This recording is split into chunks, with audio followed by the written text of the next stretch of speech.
Assalamualaikum warahmatullahi wabarakatuh. Perkenalkan, nama saya Nanda Aulia Sahraini dengan NIM 210404502054 dari kelas BK 1C, Prodi Bimbingan dan Konseling jurusan Psikologi Pendidikan dan Bimbingan, Fakultas Ilmu Pendidikan Universitas Negeri Makassar. Kali ini saya akan membahas tentang mengapa dan bagaimana PAI diajarkan di perguruan tinggi, bagaimana manusia bertuhan, bagaimana agama menjamin kebahagiaan, mengintegrasikan iman, Islam dan ihsan dalam membentuk insan kamil, dan bagaimana membangun paradigma Qur'ani.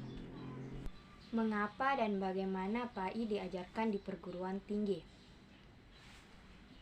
Konsep dan cara pembelajaran PAI di perguruan tinggi.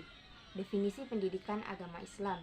Secara etimologi, pendidikan adalah Inggris, education adalah pembelajaran, pengetahuan, keterampilan, dan kebiasaan sekelompok orang yang diturunkan dari satu generasi ke generasi berikutnya melalui pengajaran, pelatihan, atau penelitian. Secara terminologi, pendidikan adalah usaha sadar dan terencana untuk mewujudkan suasana belajar dan proses pembelajaran untuk peserta didik agar secara aktif mengembangkan potensi dirinya untuk memiliki kekuatan spiritual keagamaan, pengendalian diri, kepribadian, kecerdasan, akhlak mulia, serta keterampilan yang diperlukan dirinya dan masyarakat. Secara etimologi, agama adalah Sanskerta, tidak agama kacau, kocar-kacir, berantakan. Agama tidak kacau, tidak kocar-kacir, tidak berantakan, atau adanya keteraturan dan peraturan untuk mencapai arah atau tujuan tertentu.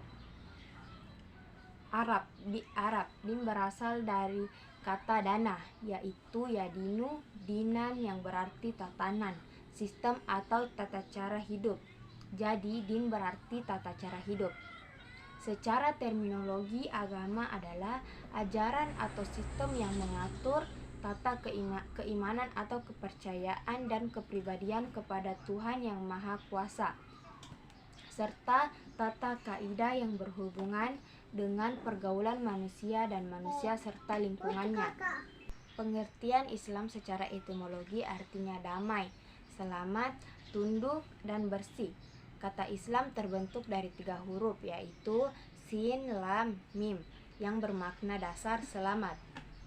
Secara etimologi, Islam adalah ketundukan seorang hamba kepada wahyu ilahi yang diturunkan kepada para nabi dan rasul, khususnya Muhammad SAW, guna dijadikan pedoman hidup dan juga sebagai hukum atau aturan Allah SWT yang dapat membimbing umat manusia ke jalan yang lurus menuju kebahagiaan dunia dan akhirat.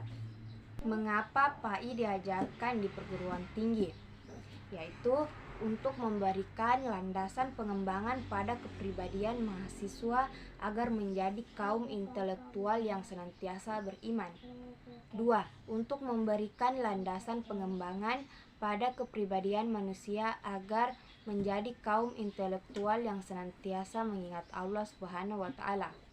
3. Untuk memberikan landasan pengembangan pada kepribadian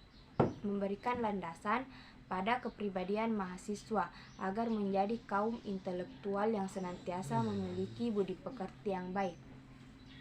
Dan untuk memberikan landasan pengembangan pada kehidupan mahasiswa agar menjadi kaum intelektual yang senantiasa mampu berpikir kritis dan bersikap rasional. Bagaimana pembelajaran PAI di perguruan tinggi? Yaitu 1. Menekankan pentingnya substansi materi dan menekankan pentingnya proses, yaitu pendekatan atau metode pembelajaran. Sumber psikologis tentang perlunya pembelajaran PAI. 1. Secara psikologis, manusia itu makhluk teogenetis atau teis atau makhluk bertuhan, atau ateis tidak bertuhan, dan setengah ateis.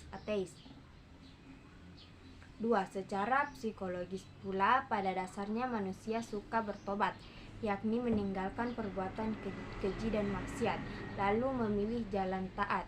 Juga karena adanya fenomena konversi agama dan konversi mazhab. Sumber sosial budaya tentang perlunya pembelajaran PAI. Secara teoritis, masyarakat Muslim di Indonesia dapat dipilah menjadi dua subkultur, yaitu santri dan Muslim biasa atau bukan santri. Sumber historis tentang perlunya pembelajaran PAI. Secara historis, bangsa Indonesia memiliki dua sistem pendidikan, yakni pesantren dan sekolah.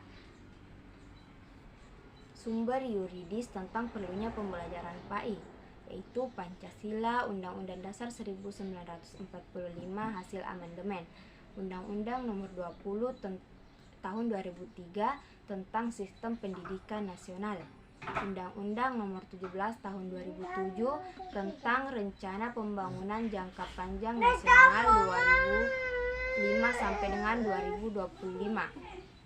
PP nomor tahun 2010 tentang Rencana Pembangunan Jangka Menengah 2010 sampai dengan 2014. PP nomor 19 tahun 2005 sebagaimana diubah dengan PP nomor 32 tahun 2013 tentang Standar Nasional Pendidikan dan Undang-Undang nomor 12 tahun 2012 tentang Pendidikan Tinggi. Menggali model pendekatan atau metode pembelajaran PAI di perguruan tinggi. A. Pendekatan substansi ajaran yang terdiri dari 1. Pendekatan kajian Al-Quran dan sejarah Islam. 2. Pendekatan disiplin ilmu dan kajian isi ajaran. 3. Pendekatan tentang tujuan didatangkannya syariat Islam. B. Pendekatan proses pembelajaran agama yang terdiri dari 1. Studi implementasi atau kaidah 5. 2. Metode tipologi agama. Bagaimana manusia bertuhan. Konsep spiritualitas sebagai landasan kebertuhanan. Definisi spiritualitas. Spiritualitas dalam bahasa Inggris adalah spirituality. Berasal dari kata spirit yang berarti roh atau jiwa. Dalam bahasa Arab spirit sama dengan ruh dan spiritualitas sama dengan ruhiyah atau ruhaniyah. Alasan manusia memerlukan spiritualitas. Penguatan spiritualitas perlu dilakukan agar manusia memiliki etika, moral, dan sentuhan manusiawi atau akhlak dalam kehidupannya. Penguatan spiritualitas ini secara filosofis dikatakan sebagai penguatan visi ilahi, potensi bertuhan atau kebertuhanan. Spiritualitas membuat kita mampu memberdayakan seluruh potensi yang diberikan Tuhan untuk melihat segala hal secara holistik, sehingga kita mampu menemukan hakikat dari setiap fenomena yang kita alami. Mereka yang memiliki kesadaran dan kecerdasan spiritual mampu mengarungi kehidupan dengan panduan hati nurani. Sumber psikologis tentang konsep ketuhanan. Adanya keterbukaan pada yang adikodrati adalah fitrah manusia yang sejak lahir ke dunia atau fitrah mukhalaqah. Manusia secara natur dapat merasakan yang gaib karena di dalam dirinya ada unsur spirit. Di sisi lain, ada 4 penelitian yang mendukung hipotesis bahwa dalam diri manusia terdapat hardware Tuhan. 1. Penelitian terhadap osilasi 40 Hz yang melahirkan kecerdasan spiritual. 2. Penelitian tentang alam bawah sadar yang melahirkan teori tentang suara hati dari EQ. 3. Penemuan good spot dalam temporal sekitar pelipis. 4. Kajian tentang somatic marker. Sumber sosiologis tentang konsep ketuhanan. Sosiologi memandang agama tidak berdasarkan teks keagamaan atau kitab suci dan sejenisnya, tetapi berdasarkan pengalaman konkret pada masa kini dan masa lampau. Dalam sosiologi, agama disebut sebagai sistem budaya karena merupakan hasil dari sistem gagasan manusia terdahulu. Pemahaman manusia tentang kekuatan adikodrati yang transenden menurut pakar sosiologi yang mengalami evolusi sejalan dengan perkembangan pemikiran manusia. Sumber teologis tentang konsep ketuhanan. Dalam perspektif teologis, masalah ketuhanan, kebenaran, dan keberagaman harus dicarikan penjelasannya dari sesuatu yang dianggap sakral dan dikultuskan karena dimulai dari atas atau dari Tuhan sendiri melalui wahyunya. Cara beriman kepada Allah Subhanahu wa taala. Ada dua cara beriman kepada Allah Subhanahu wa taala, yaitu satu, bersifat ijmali. Cara beriman kepada Allah Subhanahu wa taala yang bersifat ijmali maksudnya adalah bahwa kita mempercayai Allah Subhanahu wa taala secara umum atau secara garis besar. Dua, bersifat tafsili. Cara beriman kepada Allah Subhanahu wa taala yang bersifat tafsili maksudnya adalah mempercayai Allah secara rinci. Kita wajib percaya dengan sepenuh hati bahwa Allah Subhanahu wa taala memiliki sifat-sifat yang berbeda dengan sifat-sifat makhluknya. Allah Subhanahu wa taala juga mempunyai nama-nama yang baik yang terangkum dalam Asmaul Husna. Bagaimana agama menjamin kebahagiaan? A. Agama sebagai jalan menuju Tuhan dan kebahagiaan. Agama Islam merupakan istilah yang menunjukkan sikap dan sifat pemeluknya terhadap Allah Subhanahu wa taala. Nama Islam lahir bukan karena pemberian dari seseorang atau sekelompok masyarakat, melainkan berasal dari Sang Pencipta langsung, yaitu Allah Subhanahu wa taala. Kebahagiaan yang hakiki dapat diraih saat manusia mengenali dirinya, mengenali Tuhannya, mengenali dunia, dan mengenali akhirat. Adapun puncak kebahagiaan manusia akan didapatkan ketika manusia tersebut mampu mengenali Tuhannya. B. Alasan manusia harus beragama dan bagaimana agama dapat membahagiakan umat Islam. Islam berasal dari kata aslama yuslimu, islaman, yang berarti tunduk, patuh, dan selamat. Islam berarti kepasrahan atau ketundukan secara total kepada ajaran-ajaran Islam yang diberikan oleh Allah Subhanahu wa taala. Maka dari itu manusia harus patuh pada agama. Kebahagiaan yang datang dari luar kerap kali hampa dan palsu. Orang yang menumpukan kebahagiaannya pada hal-hal yang berasal dari luar diri ucap kali merasa ragu, kecewa, cemburu, dan putus harapan ketika sedang terpuruk atau ditimpa musibah. Sebaliknya, dia sangat gembira jika sedang dihujani rahmat dan lupa bahwa hidup ini bak roda yang berputar. Lupa bahwa kesenangan terletak di antara dua kesusahan dan kesusahan terletak di antara dua kesenangan. Sumber histori, filosofi, dan sosiologis tentang pemikiran agama sebagai jalan menuju kebahagiaan. 1. Sumber histori. Pada sepanjang sejarah umat manusia, beragama itu merupakan kebutuhan dasar manusia yang paling hakiki. Banyak buku membicarakan atau mengulas kisah manusia mencari Tuhan. 2. Sumber filosofi. Agama akan menjamin keselamatan manusia karena filosofinya. Agama ada untuk mengatur kehidupan manusia agar damai dan sejahtera yang diikat oleh norma-norma agama, aturan, perintah sekaligus larangan yang ada dalam agama tersebut. 3. Sosiologis. Manusia harus membutuhkan bantuan orang lain, sebagaimana orang lain pun membutuhkan bantuan sesamanya. Saling bantu mencari ciri perilaku makhluk sosial. Argumen tauhidlah sebagai satu-satunya model beragama yang benar. Jika tauhid dikembangkan dalam diri manusia agar jiwa tauhid menjadi roh kehidupan dan menjadi cahaya dalam kegelapan, sebuah aktivitas yang dilaksanakan manusia akan bermakna kalau ada rohnya. Aktivitas tanpa roh adalah kegiatan semu yang tidak akan membutuhkan kemaslahatan. Esensi dan urgensi komitmen terhadap nilai-nilai tauhid untuk mencapai kebahagiaan. Nilai-nilai hidup yang dibangun di atas jiwa tauhid merupakan nilai positif, nilai kebenaran, dan nilai ilahi. Dikatakan abadi yang mengandung kebenaran mutlak dan universal. Nilai mutlak dan universal yang terdapat di dalamnya dapat dijadikan misi agama ini. sebagai rahmatan lil alamin, agama yang membawa kedamaian, keselamatan, kesejahteraan, dan kebahagiaan umat manusia lahir dan batin. Komitmen terhadap nilai-nilai universal Al-Quran menjadi syarat yang mutlak untuk memperoleh kebahagiaan.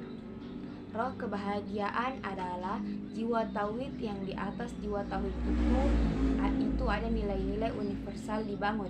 Quran Surat An-Nahl ayat 97. Bismillahirrahmanirrahim. Man amila saliha min zakari aw unsa wa huwa mu'minu falanuhyiyannahu hayatan tayyibah walanahziyannahum ahrahum bi ahsani ma kanu ya'malun. Mengintegrasikan iman, Islam, dan membentuk insan kamil. Konsep dan urgensi iman, Islam, dan ihsan dalam membentuk insan kamil. Menurut Ibnu Arabi, ada dua tingkatan manusia dalam mengimani Tuhan. Pertama, tingkat insan kamil. Mereka mengimani Tuhan dengan cara penyaksian, artinya mereka menyaksikan Tuhan, mereka menyembah Tuhan yang disaksikannya. Kedua, manusia beragama pada umumnya. Mereka mengimani Tuhan dengan cara mendefinisikan, artinya mereka tidak menyaksikan Tuhan, tetapi mereka mendefinisikan Tuhan. Mereka mendefinisikan Tuhan berdasarkan sifat-sifat dan nama-nama Tuhan atau Asmaul Husna.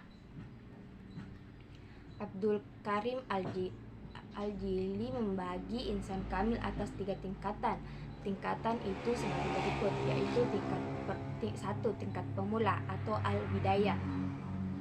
Pada tingkat ini, insan kamil mulai dapat merealisasikan asma dan sifat-sifat ilahi pada dirinya.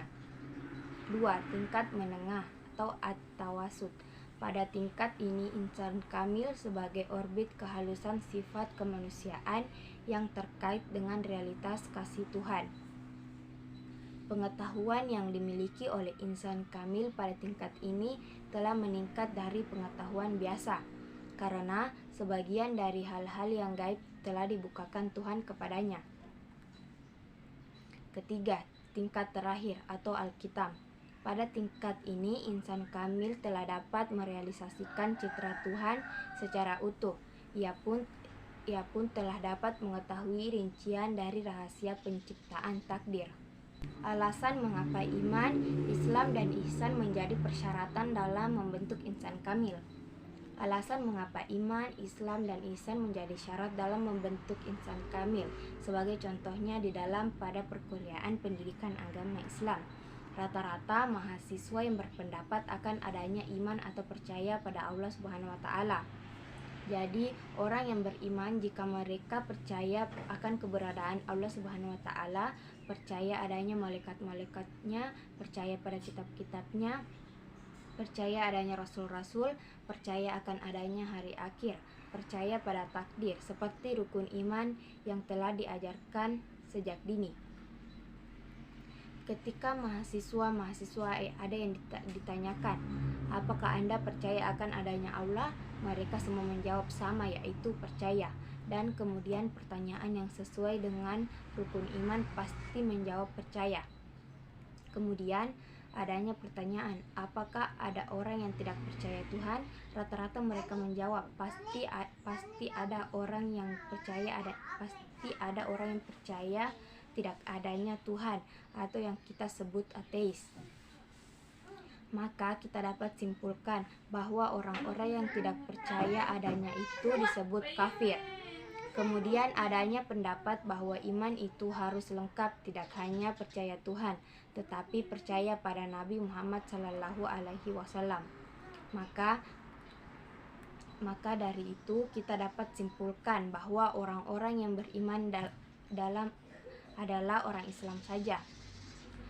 Setiap mukmin pasti muslim, karena orang yang telah beriman secara benar pasti akan merealisasikan iman dengan melaksanakan amal-amal Islam secara benar pula. Sebagaimana Allah Subhanahu wa taala telah berfirman, kalian belumlah beriman, tetapi hendaklah kalian mengatakan, kami telah berislam. Quran Surat Al-Hujurat ayat 14. Bismillahirrahmanirrahim. Qalatil arabu amanna qul lam tu'minu walakin qulu aslamna walamma yadkhulil imanu fi qulubikum wa in tuti'ullaha wa rasulahu la yalitkum min a'malikum syai'a innallaha ghafurur rahim. Sumber teologis, historis, dan filosofis tentang iman, Islam, dan ihsan sebagai pilar agama Islam dalam membentuk insan kamil. Berdasarkan hadis yang diriwayatkan Umar bin Khattab radhiyallahu anhu, kaum muslimin menetapkan adanya 3 unsur penting dalam agama Islam, yakni iman, Islam, bendungan ihsan sebagai kesatuan yang utuh. Akidah merupakan cabang ilmu agama untuk mengerti pilar Islam, dan akhlak merupakan cabang ilmu agama untuk memahami pilar ihsan. Menggali sumber teologis, historis, dan filosofis konsep insan kamil.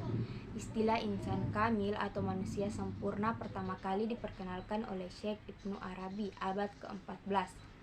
Ia menyebutkan ada 2 jenis manusia, yaitu insan kamil dan monster setengah manusia. Jadi kata Ibnu Arabi, jika tidak menjadi insan kamil, maka manusia menjadi monster setengah manusia. Insan kamil adalah manusia yang telah menanggalkan kemonsterannya. Konsekuensinya, di luar kedua jenis manusia ini, manusia yang sedang berproses meninggalkan kemonsterannya dalam membentuk insan kamil. Konsep manusia dalam Al-Quran. Secara umum, pembicaraan tentang konsep manusia selalu berkisar dalam 2 dimensi, yakni dimensi jasmani dan rohani, atau dimensi lahir dan batin. B. Unsur-unsur manusia pembentuk insan kamil. Secara ringkas, pengetahuan Al-Ghazali menyebut beberapa instrumen untuk mencari yang benar serta kapasitas untuk mencapainya. Pertama, panca indera. Panca indera memiliki keterbatasan dan tidak bisa mencapai pengetahuan yang benar, serta dinilai dengan akal. Kedua, akal. Dengan metode ini, dengan cara yang sama, seharusnya orang pun menilai tingkat kebenaran akal. Orang seharusnya menggunakan cara yang sama dengan cara yang digunakan oleh akal ketika menilai di panca indera. Nur ilahi. Ketika Al-Ghazali sembuh dari sakitnya, ia menuturkan kesembuhannya dari sakit karena adanya nur ilahi yang menembus dirinya. Kemudian Al-Ghazali mengungkapkan pandangannya tentang nur ilahi sebagai berikut. Kapan saja Allah menghendaki untuk memimpin seseorang, maka jadilah demikian. Dialah yang melapangkan dada orang itu untuk berislam. Karakteristik insan kamil dan metode pencapaiannya. Membangun tentang karakteristik insan kamil dengan cara kita harus dapat menundukkan nafsu dan syahwat hingga mencapai tangga nafsu mutmainnah. Ada banyak lagi cara untuk menjadikan kita insan kamil. Menurut Ibnu Arabi, menyebutkan adanya 2 jenis manusia, yaitu insan kamil dan monster bertubuh manusia. Maksudnya, jika tidak menjadi insan kamil, maka manusia akan menjadi monster bertubuh manusia. Untuk itu, perlu mengenali tempat unsur untuk mencapai derajat insan kamil, di antaranya jasad, hati nurani, roh, dan rasa tausir. Untuk mencapai derajat insan kamil, kita harus dapat menundukkan nafsu dan syahwat hingga mencapai tangga nafsu, yaitu nafsu mutmainnah. Metode mencapai insan kamil, caranya yaitu 1. Memulai sholat jika Tuhan yang akan disembah itu sudah dapat dihadirkan dalam hati, sehingga ia menyembah Tuhan yang benar-benar Tuhan. 2. Berniat sholat karena Allah Subhanahu wa Ta'ala. 3. Selalu menjalankan sholat dan keadaan hatinya hanya mengingat Allah.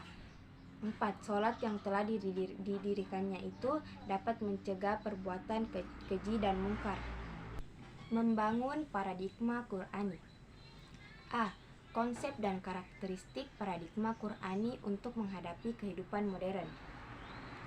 Secara etimologis, kata paradigma dari bahasa Yunani yang asal katanya adalah para dan digma. Para mengandung arti di samping, di sebelah, dan keadaan lingkungan. Digma berarti sudut pandang, teladan, dan ideal. Dapat dikatakan bahwa paradigma adalah cara pandang, cara berpikir tentang sesuatu yang realitas. Adapun secara terminologis, paradigma adalah cara berpikir berdasarkan pandangan yang menyeluruh dan konseptual terhadap suatu realitas atau suatu permasalahan dengan menggunakan teori-teori ilmiah yang sudah baku, eksperimen, dan metode keilmuan yang bisa dipercaya. Dengan demikian, paradigma Qur'ani adalah cara pandang dan cara berpikir tentang suatu realitas atau suatu permasalahan berdasarkan Al-Qur'an. Alasan paradigma Qur'ani sangat penting bagi kehidupan modern. Al-Qur'an bagi umat Islam adalah sumber primer dalam segala segi kehidupan. Al-Qur'an adalah sumber ajaran teologi, hukum, mistisisme, pemikiran, pembaharuan, pendidikan, akhlak, dan aspek lainnya. Adapun tujuannya ialah 1. Meluruskan akidah manusia dan meneguhkan hak-hak dan kemuliaan manusia. Quran Surat An-Nisa ayat 48. Bismillahirrahmanirrahim. Innallaha la yakfiru an yushraka bihi wa yakfiru maduna zalika liman yasha. Wa man yushrik billahi faqad iftara izman azim.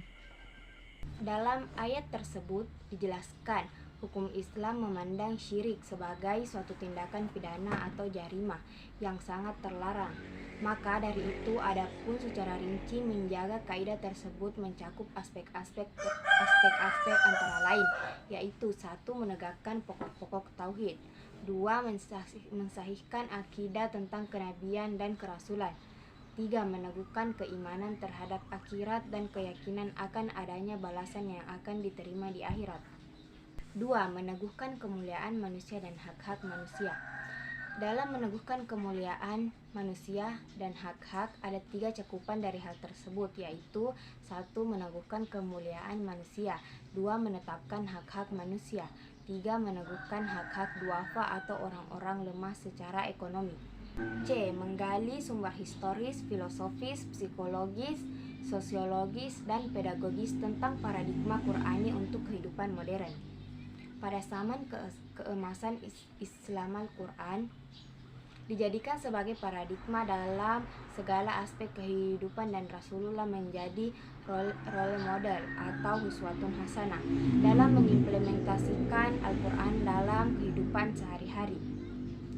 Rasulullah sebagai panutan dan Al-Quran dan hadis sebagai sumber ajaran yang mereka implementasikan dalam keseharian sehingga yang tampak dalam kehidupan adalah generasi Qur'ani yang membawa rahmat dan berkah bagi alam semesta secara keseluruhan.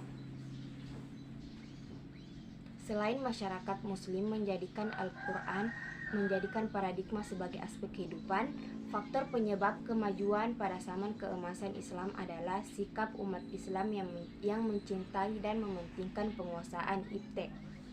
Pada abad berikutnya, sekitar pertengahan abad ke-10, muncul 2 orang penerjemah yang sangat penting dan produktif, yaitu Yahya ibnu Adi dan Abu Ali Isa ibnu Ishaq bin Zera. Sekian yang dapat saya sampaikan, kurang lebihnya mohon dimaafkan. Wassalamualaikum warahmatullahi wabarakatuh.